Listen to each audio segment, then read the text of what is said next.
அன்புள்ளங்களுக்கு அன்பான வணக்கம். அன்பு நேர்களே, நான் உங்கள் அதர்வ வேத ஆச்சாரியார். நேர்களே, இந்த பதிவில் முக்கியமான தகவல் தான். என்ன அப்படின்னு சொன்னால், வாழ்க்கை இறுதி கட்டம். அநேக நபர்கள் ஒரு காலத்திலலாம் நாம் காசியில் மரணம் அடையணும், நாம் அங்கே புண்ணியத்தை சேர்த்து கொள்ள வேண்டும் அப்படின்னு நினைக்கிறவா ஒரு காலத்தில் நிறைய இருந்தா. இப்போ அப்படி கிடையாது. கங்கையில் குளித்தாலே பாவம் போகிறது அப்படின்னு காலங்காலமாக ஒரு கூற்றும் ஒரு ஐதீகமும் இருக்கிறது. இப்போ நம்ம இந்தியாவில் எத்தனையோ நதிகள் ஓடுகிறது. காவேரி ஓடுகிறது, அதே போல வைகை நதி எல்லாம் ஓடுகிறது. இந்த காவேரி தாய் உலகெங்கிலும் பறந்து விரிந்து நதிகளாக ஓடுகிறது.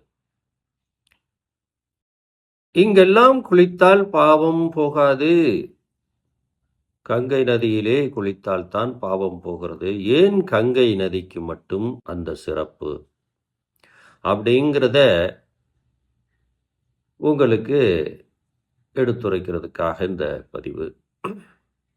அது மட்டும் இல்லாமல் என்னுடைய ஃபாலோவர்ஸில் நிறைய நபர்கள் சமீப காலத்தில் காசி சென்று சில திதிகாரியங்கள் எல்லாம் முடிச்சுட்டு வந்தவா எனக்கு கேட்டுண்டா. என்ன அப்படின்னா, கங்கையில் குளிக்கிறதுக்காக என்ன அப்படி ஒரு சிறப்பு இருக்கிறது, நீங்கள் சொல்லுங்க அப்படின்னு.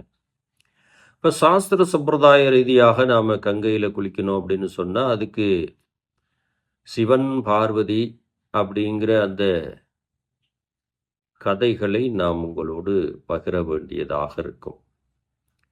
அப்போ சாஸ்திர சம்பிரதாய விதிகளின்படி அது நீண்ட நெடிய கதைகளாக போகும். கங்கை சிவன் தலையிலிருந்து வந்தது அப்படின்னு ஒரு ஐதீக கதையும் இருக்கிறது. ஆனால் இந்த பதிவை பார்க்கக்கூடிய என்னுடைய அன்பு ஃபாலோவர்ஸ் அத்தனை பேருக்கும் ஒன்றை சொல்லுகின்றேன். காரண காரியங்கள் இல்லாமல் எதுவும் இல்லை. ஒரு காரணம் இல்லாமல் காரியங்களே இல்லைங்கிறத நீங்கள் முதல்ல மனதில் நிறுத்திவிடணும். இப்போ வேத சாஸ்திரங்கள் தெரிந்து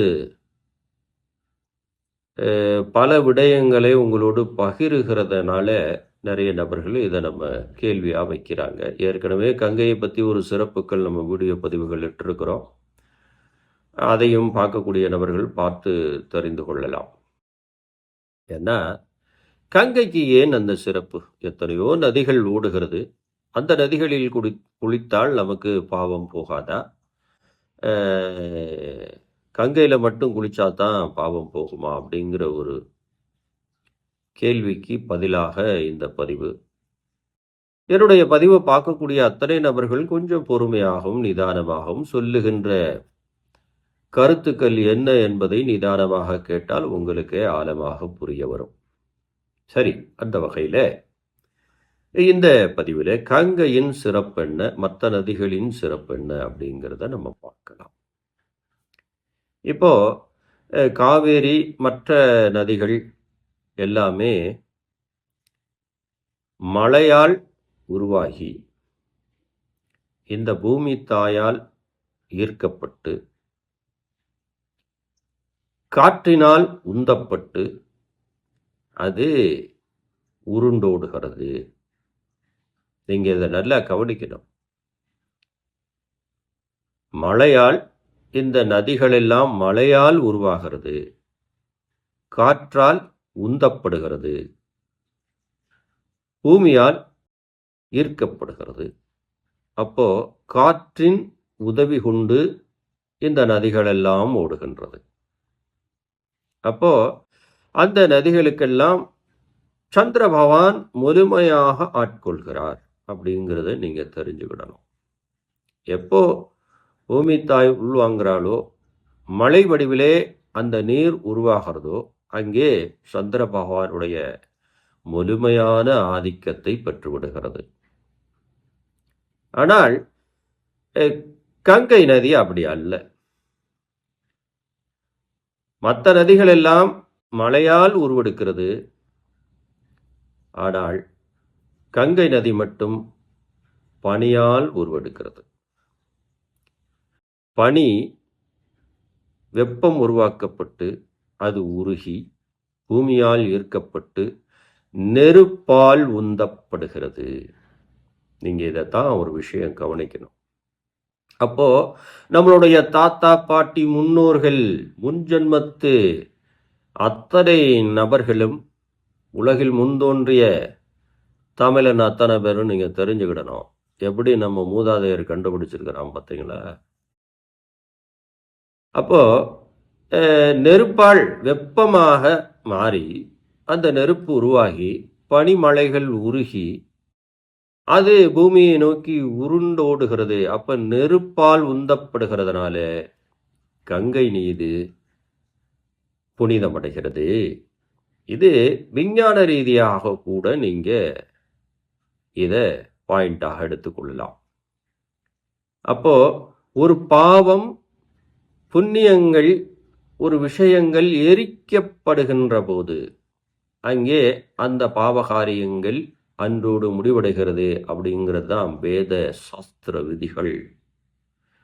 அப்போ மழையால் உருவாக்கப்படுகின்ற மற்ற நதிகள் எல்லாம் சந்திரனின் குளிர்ந்த ஆதிக்கத்துக்குள் பெறுகிறதுனால அதுல நம் பாவங்களை போக்குகின்ற சக்திகள் கிடையாது, பெருக்குகின்ற சக்திகள் மட்டுமே இருக்கிறது. இப்ப நெருப்பால் உந்தப்படுகின்ற இந்த பனியால் கரைந்து வருகின்ற இந்த கங்கை நதி நெருப்போடு உந்தப்படுகிறதுனால நெருப்புல ஒரு பொருளை நாம் போட்டால் எரிக்கப்பட்டு விடும். அப்ப நெருப்பால் உருவெடுக்கிற அந்த கங்கை நதியால் நம் பாவங்களில் அந்த நிமிடங்களிலே எரிக்கப்படுகிறது, எரிந்து போகிறது. அப்படிங்கிறதத்தான் நீங்க இந்த இடத்துல உள்வாங்கிக்கணும்.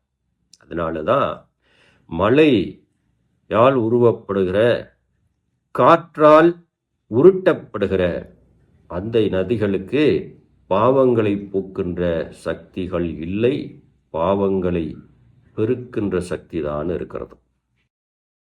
ஆனால் கங்கை நதி பனியால் உருக்கப்பட்டு நெருப்பால் உந்தப்பட்டு உருண்டோடுகிறதுனால அங்கே நம் பாவங்கள் கரையப்படுகிறது, நம் பாவங்கள் எரிக்கப்படுகிறது. அப்போ கங்கை நதியோ அல்லது காவேரி நதியோ அல்லது வைகை நதியோ சந்திரனின் ஆதிக்கத்தில் இருக்கக்கூடிய நதிகளுக்கு பாவம் போக்கின்ற சக்தி அல்ல.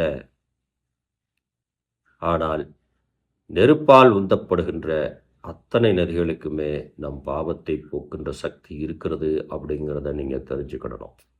வேத சாஸ்திரங்கள்ல சூரியனின் ஆதிக்கத்தில் உருவெடுக்கப்படுகின்ற எந்த நதி நீதாக இருந்தாலும் நாம் மண்ணிலே இந்த பூமியிலே அனைத்து ஜீவராசிகளும் செய்கின்ற பாவ புண்ணிய காரியங்களை அந்த நீர் போக்கி விடுகிறது.